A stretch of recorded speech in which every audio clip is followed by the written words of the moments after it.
Hello everyone, Tom with Capo Fetish. Let's talk about some great rock and roll reads. So this topic was suggested by one of the viewers of the channel. His name is John. So thank you, John, for suggesting this. We're going to start off here. There's so many to go over, but we might have to break this up into two parts. So this is part one of great rock and roll reads. So I'm going to start off here with a book that was released in 2017. It's a book called Never a Dull Moment, 1971, the year that rock exploded, written by David Hepworth. And David pretty much takes us through the entire year of 1971, the political landscape, the cultural landscape, how it related to music, how people found a lot of inspiration during this time, writing a lot of confessional singer-songwriter albums. There were new genres popping up like metal, as hard rock as it was called back then, I guess. But David makes a very strong case for 1971 being the pinnacle of rock. And that's very apparent in the appendix, where he lists the top 100 albums of 1971. And you look at the list at the end of the book and you go, yeah, he may have a point. 1971. Think about 1971. Think about those albums.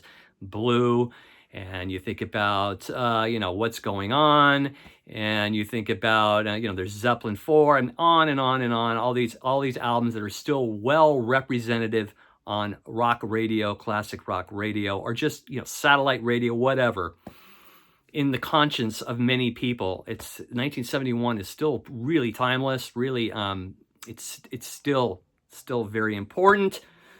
So, Never a Dull Moment, 1971, the year that rock exploded, by David Hepworth, a really great read. You could probably get through this in about 2 days.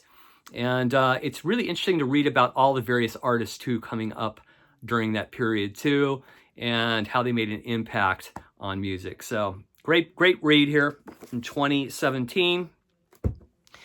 Another great one here is from, just came out just a few years back, I believe, and it's called Under the Big Black Sun. If you're a fan of LA punk in the late 70s, early 80s, that was a very vital scene. I remember back in the, during that period, getting the LA Times on a Sunday, looking at the calendar section, there were so many bands listed. There was a lot of marquees listed of the Whiskey and the Roxy and all the bands that would play. It was always this, you'd see the same bands listed: Black Flag, X, the Weirdos, on and on and on. So Under the Big Black Sun, written by John Doe. There's a lot of testimonials from people from that particular time on the scene. You got Jane Whelan from the Go-Go's talking about how the band started. You got Mike Watt from the Minutemen, and Exene herself from X talks about the scene. And there's dozens of more people behind the scenes, roadies, fans talking about that incredible scene there from the late 70s, early 80s. So if you dig that particular period of music, I know a lot of people from LA would probably really be into this. Under the Big Black Sun, written by John Doe with help from Tom DeSavia and friends. Really fine book. I couldn't put this thing down when I first picked it up. I think I read it in a couple of days. I found it really, felt like I was back in that time for a few hours there reading the book. So pretty cool stuff. Another one here, The Secret History of Rock, the most influential bands you've never heard, written by Roni Serig. This came out in the late 90s. Each chapter pretty much breaks down all these different genres of music, these underground genres of music. So here's the table of contents right here. And, you've got 20th century composers. They talk about John Cage, Philip Glass. Then the next chapter, they talk about international pop underground like Van Dyke Parks, Scott Walker, Big Star, Young Marble Giants. You got Psychotic Reactions and Garage Rock. And they talk about MC5 and the Stooges and Roky Erickson, Silver Apples and Syd Barrett. They have Absurdists and Eccentrics talking about Captain Beefheart and the Residents. Naive Rock, and they have little sections about the Shags and Half Japanese and Daniel Johnston. Really, really cool book. A little more here. Frayed Roots. They talk about Graham Parsons and Nick Drake and the Cramps and Gun Club. Krautrock, where they talk about Can and Kraftwerk. We have The Sound Sculptors, where they talk about King Tubby and Lee Scratch Perry and Brian Eno.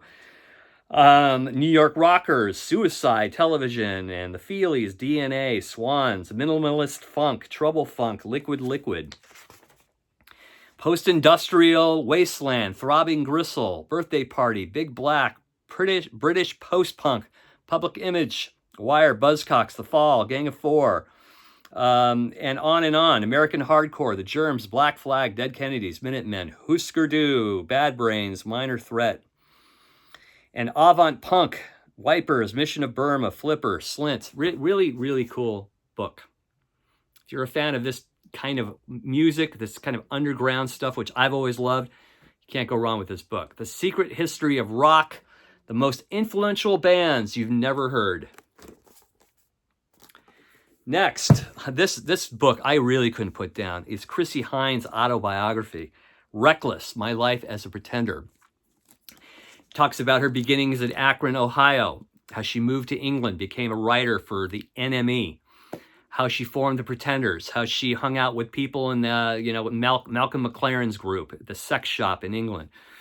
Talks about the start of the Pretenders and how they took off, and how fame didn't sit well with James Honeyman Scott and Pete Farnan. They overdosed. And that's pretty much where the book ends. But along the way, you have these stories that are just jaw-dropping, just absolute jaw-dropping stories. It's a perfect name for the book, Reckless, because Chrissie got herself into a lot of dangerous situations. She lived through it. I mean, this is the real deal here, folks. I mean, she really lived and breathed rock and roll. Even if you don't dig the Pretenders or Chrissie Hynde, I think you'd find this book fascinating. Just seeing like this person who knew from an early age, look at her at the back cover here, knew from an early age what she wanted to be. Here she is, probably in her teens. This is probably her home in Akron, Ohio. She's holding an acoustic guitar. She's holding a couple of records. One is obviously the Rolling Stones' December's Children album. An absolute fascinating read here. So Chrissie Hynde, Reckless, My Life as a Pretender. Highly, highly recommend that one. For a good cathartic read, I highly recommend Lennon Remembers by Jan Wenner. Jan Wenner from Rolling Stone. This is the complete uncut Lennon interview from December 8th, 1970, 10 years before Lennon was tragically murdered. Hard to believe, but Lennon here is at his most cathartic. He is dissing everybody except Yoko. He's tired of the Beatles myth. He's got a problem with George Martin, Brian Epstein, you name it, Paul McCartney, he unleashes on in here. And then you have like tender moments where he's, talking about more gentle things, and he's talking about sad things. I mean, it's Lennon at his most unfiltered. There is a video online where you can hear the audio of this complete thing, but there's something really more, I think a little more, it just registers with me more reading this particular book than hearing the actual audio. Just reading Lennon and reading it at your own leisure, where you can just kind of take it all in a little more slow, because the audio, I mean, there's just questions going on and he's talking very fast. So this you can kind of just slow down and kind of take it all in. But just a fantastic book showing where Lennon's mind was at the post-Beatles breakup. At this point, I think he's just released the Plastic Ono Band, so he's talking about that, considering it one of his best works. So another great book here, Lennon Remembers, the interview with Jan Wenner from Rolling Stone on December 8th, 1970. I'm a huge nerd for reference books, music reference books, basically any kind of reference books. And if you're a 60s fan, if you like 60s music, you can't go wrong with this. I mean, you could spend hours and hours with this Billboard Hot 100 charts here. It showcases every single from the 1960s that charted on the Billboard Hot 100 from January 1960 through December 69. Has all these replicas of the actual Billboard charts here. And it's really interesting to see all these singles that never went anywhere, that barely graced the charts. And it's just a fascinating way to kind of revisit the 60s music. I mean, you look at the early 60s charts. I mean, it's almost like the late 50s. It's all kind of wholesome and white picket fence, And then you get to the mid-60s. I mean, you could see how the charts are really changing fast. In late 63, early 64 with the emergence of the Beatles and the British invasion, how fast that all took off. I mean, it was just like overnight, we went from the 50s to the 60s in 63. And I think, you know, including the JFK assassination and the Beatles' arrival and the civil rights movement, that's pretty much where the 60s kicked off. But those early 60s were still like the late 50s. And the 60s, when you think about it, it's kind of like 3 decades in one. You have the early 60s, which is still kind of like the late 50s, you know, Ozzy and Harriet. And then you have the, you know, the British invasion in the mid 60s and the experimentation. And by the late 60s, it's like a different planet. It's like a different decade compared to the early 60s. So always been fascinated how fast things changed culturally, politically, musically in the 1960s. And you can see it here just in the charts, in the Billboard Hot 100. Really, really cool stuff. Speaking of 60s, there's nothing like a good illustrated book with text. And this one is called I Want to Take You Higher, the Psychedelic Era from 65 through 69. This is fantastic. Just for the pictures alone, I mean, just page after page of great photography, commentary of what was going on here from 65 to 69. Towards the end of the book, they talk about the top 100 psychedelic tracks of the 60s from 65 to 69. And they break it down into US and UK. So in the US, it starts off with the Birds, 8 Miles High, and it goes through this list. And then it starts in the UK at, where are we here? And then in the UK, it starts with the number one song, Tomorrow Never Knows, and it goes through, you know, 66 through 67 through 60, you know. So it's really, really interesting book if you can find it. I Want to Take You Higher, the Psychedelic Era from 65 through 69. Really, really cool. If you're into the Stooges, this is the book for you. I mean, I've never seen a better Stooges book than this. Total Chaos, it's called. The Story of the Stooges as told by Iggy Pop, written by Jeff Gold. This is a big hardcover book with loads of pictures and text of the Stooges' career. Really great storyline told by Iggy Pop. The pictures are really cool. Pictures to pick, you know.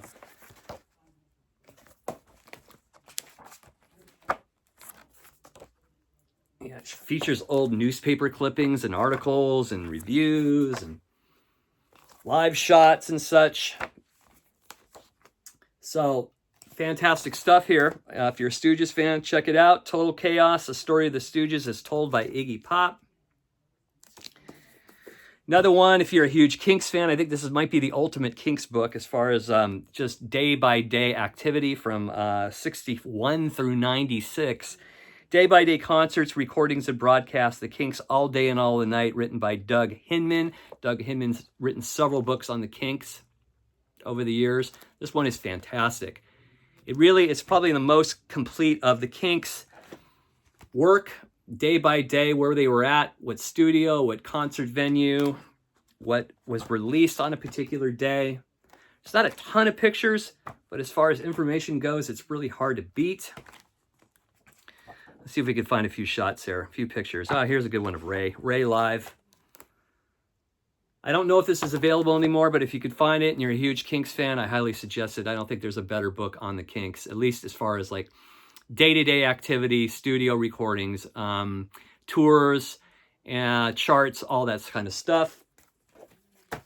Another great illustrated book, I mean, just a great book of photographs, is this humongous Birds book I bought a few years back. The Birds 64 through 67 by Roger McGuinn, Chris Hillman, and David Crosby. This is a huge, heavy book. If you're a Birds fan, highly suggest it. Every page has just gorgeous photography. I mean, you can't find a better book for the Birds as far as just, you know, all these photos that have never been seen before. So that's another great one if you're a Birds fan. The Birds, 64 through 67. And if you're an LA music fan, I think you'd dig this one too. The LA Musical History Tour by Art Fine. This was released on Henry Rollins' company.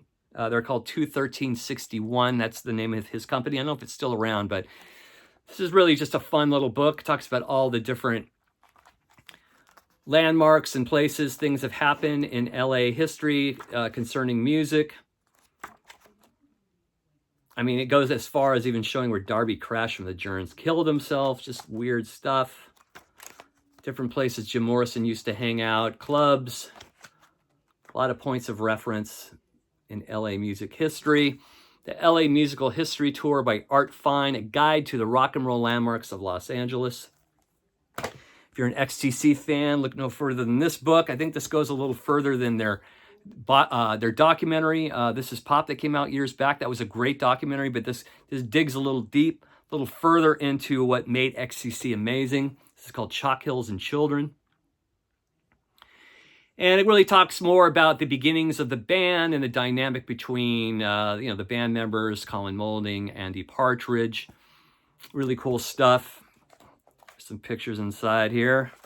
There's an early picture of XTC here with long hair.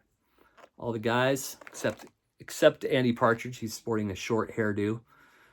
So that's another great one there, folks. So those are just a little sampling. I think we're going to do a part 2 at some point of some great rock and roll reads. I have a ton of them to list, but I don't want to make the video too long. I have a short attention span, and I know a lot of you do too, so I try to make the videos a little more compact. As always, thanks for watching. If you have some books you want to list in the comments section, please do. Rock and roll books, great rock and roll reads. I'd love to know what you're reading. And if you dig the content across the channel, please press subscribe. It costs $0. And we'll see you soon. Take care. Bye-bye.